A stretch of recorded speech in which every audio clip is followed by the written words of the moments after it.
First and foremost, I would like to give all the honors, praises, glory belongs to my Lord and Savior. His name is Yahweh, by Sham, Yahweh Shai, Bahasham, Mahavakak Fadash. Name of the Father is Yahweh. Son's name is Yahweh Shai, in who I reverence and honors. To the apostles that are in the Holy Spirit, and to the hopeful elect across the globe, and to the few, I mean the very few, brothers and sisters that are listening and also learning in the hopes of being saved within these last days. So without further ado, we're going to flow with the Spirit. Let's talk about it. Let's talk about it. All right?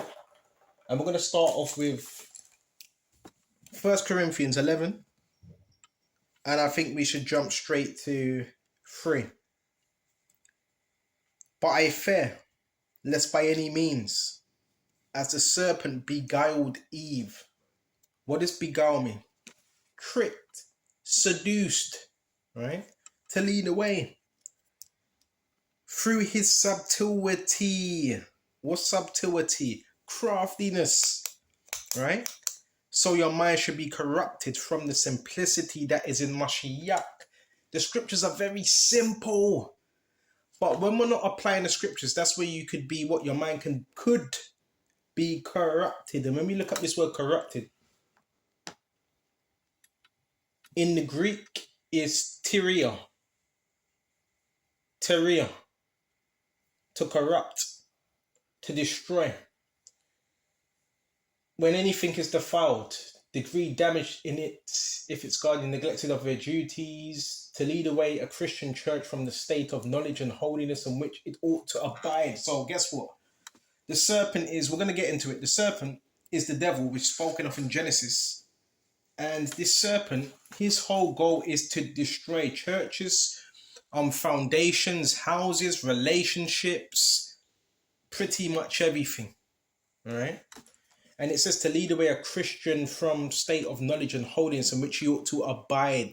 When you read John, I think it's John 15, it talks about abide in me because I am the vine. To be destroyed, to perish in an ethical, corrupt, to deprave, to spoil by moral influence, to deprave. So guess what? The devil doesn't care about you. You've got people that worship Satan and they think the devil cares about them. He don't care about you. His whole thing is to destroy, defile, deprave. All right? And more of these people are becoming more and more depraved. All right? Because that's what he feeds on. Depravity. All right? So now we're going to go to Genesis and back this up because it's talking about a serpent. We're going to explain what the serpent was. Genesis 3. And I've done this lesson many times, but you never know who might be new listening. So we're going to go to Genesis. And also, excuse me, just a minute. Just want to get, because I'm looking up some words. Also going to get Revelation when it talks about the dragon as well. Bear with me just a minute. Okay. Let's get this.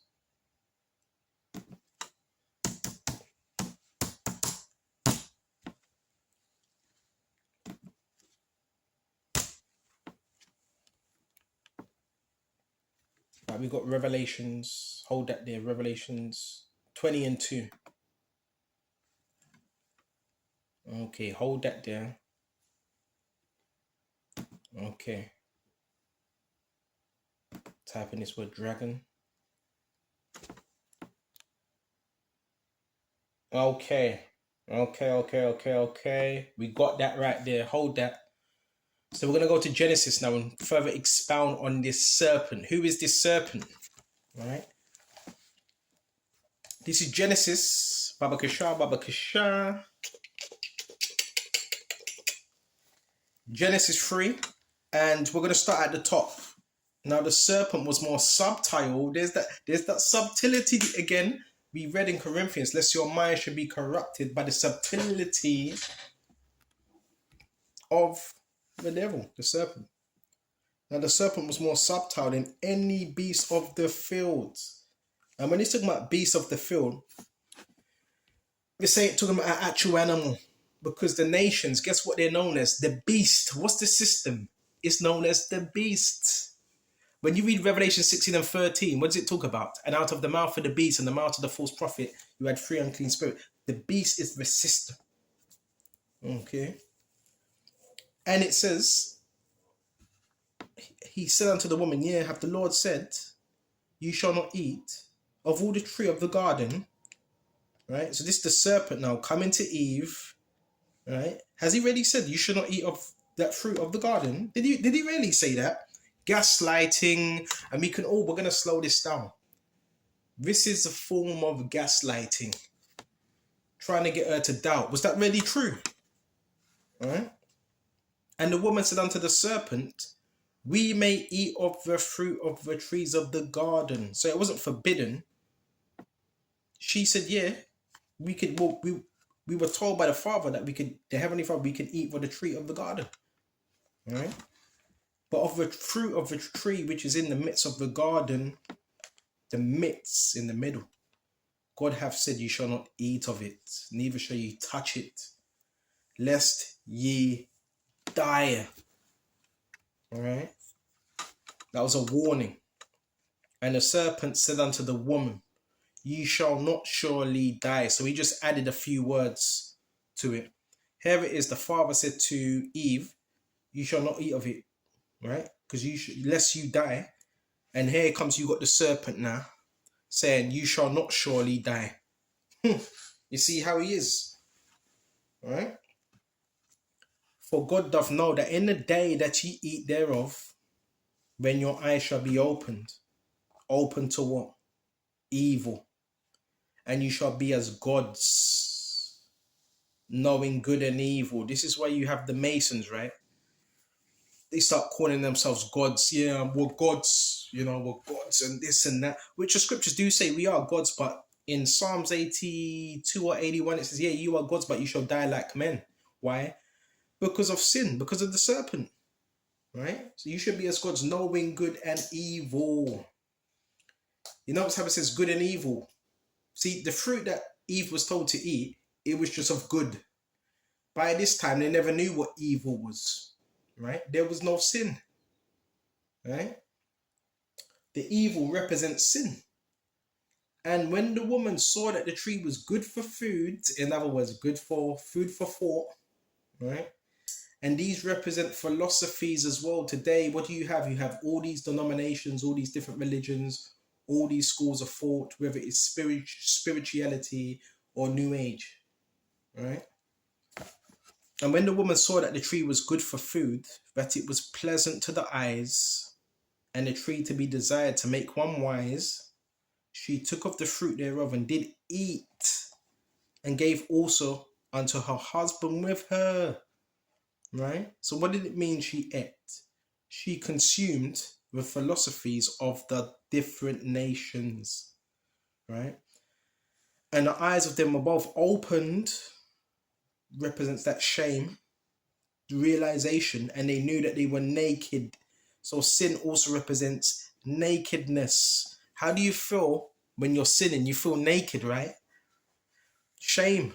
And they sewed fig leaves together and made themselves aprons to cover what? The shame. And they heard the voice of the Lord power walking in the garden in the cool of the day. And Adam and his wife hid themselves from the presence of the Lord Yahweh thy power among the trees of the garden. And the Lord thy power called unto Adam and said unto him, where art thou? And he said, I heard thy voice in the garden, and I was afraid because I was naked, and I hid myself. Right? From what? The shame. And he said, who told thee that thou was naked? Hast thou eaten of the tree? Wherefore I commanded thee, thou shouldest not eat. And the man said, thou woman whom thou gavest to be with me, she gave me of the tree, and I did eat. And the Lord power said unto the woman, what is this that thou hast done? And the woman said, the serpent beguiled me, and I did eat.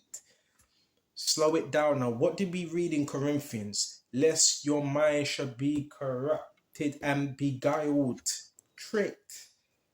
So even Adam was tricked. He went and followed these women, which wasn't a good start. And the Lord power said unto the serpent, because thou hast done this, thou art cursed above all the cattle, above all the beasts of the field, all the nations. And upon thy belly thou shalt go, and thus shalt thou eat all the days of thy life. Now, when it says up on their belly thou shall go, a snake doesn't have a belly. A snake don't have a belly. Right? And I've got news for you. This serpent, hold on a minute. This serpent was a person. It wasn't a snake. Eve wasn't talking to a snake. Now, was it impossible for an animal to talk? No. Because remember when Paul was, who was it? Was it Paul was knocked off that horse? Right? Was it Paul?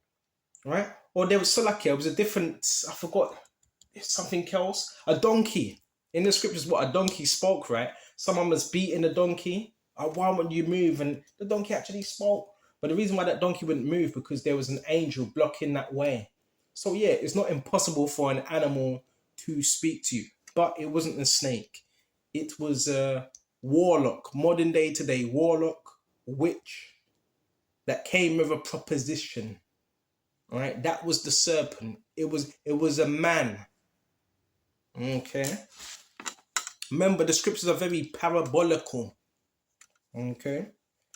So we went to that Baba Kishar, and it belly thou shalt go, and thou shalt eat in the days of thy life. Why? Because shortly after this, you had Esau, Edom, right, which is the serpent, okay, which is the red man, that was on his stomach in the caves, which that's a history, you can get that up. And it was no, type that in now. They were in Mount Petra and Mount Seir, which is what south of Edom. All right, type in Mount Petra. All right, and he was upon his belly, all right, like an animal, grunting. Okay, so let me see what else I can find Baba Kishon. Went to that. Now I want to go to, where should we go? Where should we go? Where should we go to? We're gonna go straight to Revelations now. Okay. And when you look at that word serpent in the Latin is serpentem. Serpentem, snake, creeping thing. So that's why you have to be, that's why Paul also said, be circumspect. Right? You have to be circumspect. You have to be cautious, because your enemy, that paraphrasing, as a roaring lion, the devil, like a roaring lion. So he's also described, but we're going to stay on point. Right? Snake, serpent. See what else we can get. Revelation 20 and 2.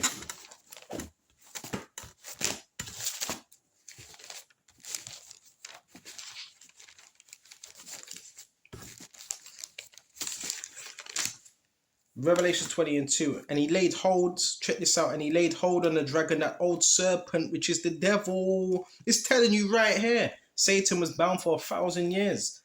On the dragon, the old serpent. What's the old serpent? Going back to Genesis. Which is the devil and Satan. How can we back this up? Because you may say, well, is there any proof? We're going to go into the blue lexicon now. And look for this word. Go straight into the word dragon. And see what comes up.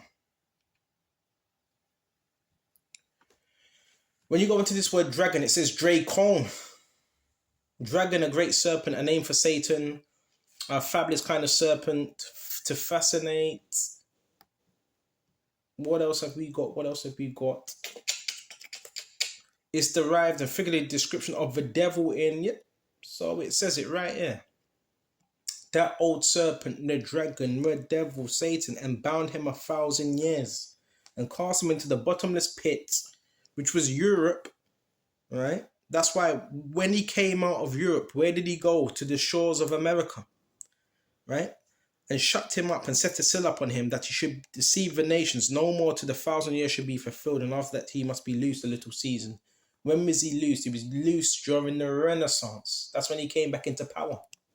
Okay. I started ruling the world. That's why you have what they call it, the founding fathers of America. But prior to that, they were pilgrims. They were kicked out of certain areas. Okay.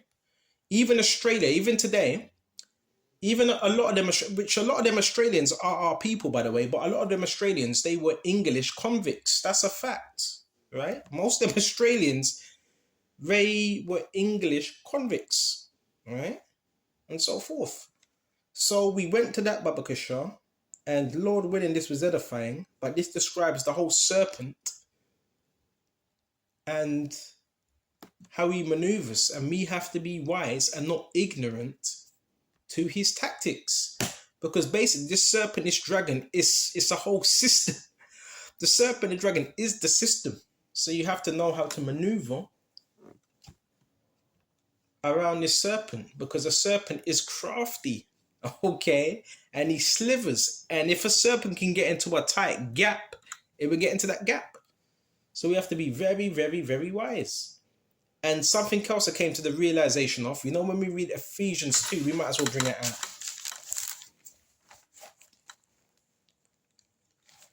You know, when we go into Ephesians 2, when it talks about the prince and power of the air, well, that prince and power, who is it? All right? We might as well type that in as well. Hold on just a minute. Go to Ephesians 2. Hope this is edifying, by the way. Okay. Go to Ephesians 2.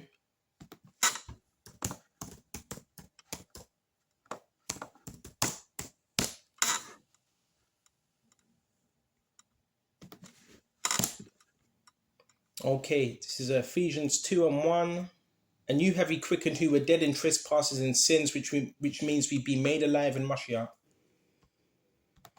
Where in time past you walked according to the course of this world. What's the course? The cycle, the pattern, according to the... So guess what? Yeah, Satan, he has people in cycles, patterns, not us. Even though you want to keep us in a pattern, all right? According to the prince and power. Go into this word prince. This word for prince is archon. Strong's G 758. Archon. Archon. Archon. That's another word for a principality. It's known as an archon. And as I'm speaking right now, these archons, guess what? They control the lower atmosphere. They're in and about, controlling people's thoughts, having them jumping into people. And when you go into this word archon, it says a ruler, a commander, a chief, a leader. That's why the scriptures talks about the God of this world. A first in rank, power, chief, magistrate, prince, ruler. And these archons, they ruled over people in this system. They rule over your leaders as well. Because it says the ruler of nations, universally of magistrates, especially of judges. So they have control of the minds of the people. All right? It's why we need to look up these words. All right? And hold on just a minute. Okay, according to the prince and power of the air. When you go to this word air, the air, particularly the lower and denser air, as distinguished from the higher and rarer air. All right? So it's not really space, it's the lower atmosphere. Just in the clouds. Just in the clouds and lower atmospheric region. So that's where the devil can influence people, the prince and power of the air. All right? Okay? The higher air, check this out. The air, particularly lower and denser, distinguished from the higher, rarer atmospheric region, signifies the ruler powers, spirits, the devil and the prince of demons, according to Jewish opinion, through the realm of the air. You got it? You see this? Okay, denotes hazy, obscure atmosphere. So I've been into this before. Guess what? This means, again, key thing, the prince of power of the air, which this is a serpentine spirit. So this spirit can go in and out of the air. Remember, we're talking about the serpent here, right? In and out of the atmosphere. Data packs, 5G.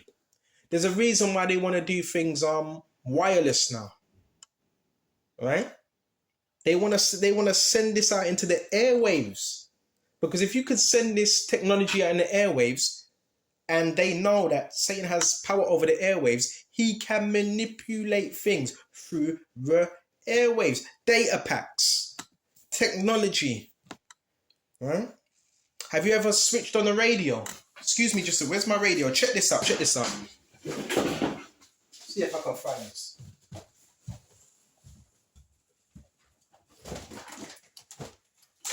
I've got a radio right here. Check this out.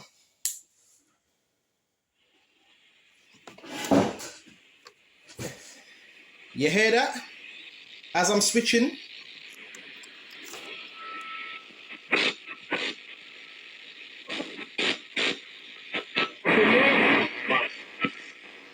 You hear that? Guess who controls that? Get that noise. That's called the prince and power of the air. This is a radio I've got right here, a little radio. And all these stations from 88 to 87 to FM to AM, right? He controls that. He has power over the airwaves. Okay? He has influence over the realm, but the lower realm. And is this just a new revelation? Yeah, it's a serpentine spirit. So guess what? Yeah, he can go in and out through the air, jump in. Yep. And it's a familiar spirit, by the way, because there's also, remember, principality, familiar spirits. You can also use familiar spirits to talk through your TV, to talk to you. Very real. TV. Have you got any electric appliances? Have you got a fridge? He can tamper with your fridge. Right? Most of these fridges now, what are they? They have sensors. Right? All them things. But we're not going to give him no credit. Why? Because he has no power over the true believers. But yeah, it's a serpent. And the serpent, yeah, controls the airwaves as well, weaving in and out. Okay. So what else have we got? Is that it? Hold on. Okay. According to the prince and power of the air, the spirit, this is a spirit. This is a spirit. So this is a particular spirit. Okay. That can enter into, so if it's a spirit, guess what this means? This means this can enter into someone's body. So this principality, this power of the air is taking over people's minds, influencing them. You understand?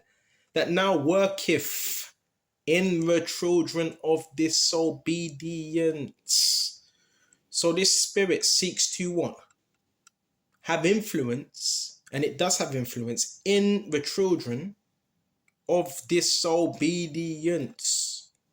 Okay, so those that are disobedient, because it wants you to be disobedient through what? Sin. So this spirit, it leads you in a way of sin, obstinacy, opposition to divine will, disbelief, rebellious. Okay, so I'm going to shut off here. Lord willing, this was edifying. And until the next time, shalom to the hopeful elect. Shalom.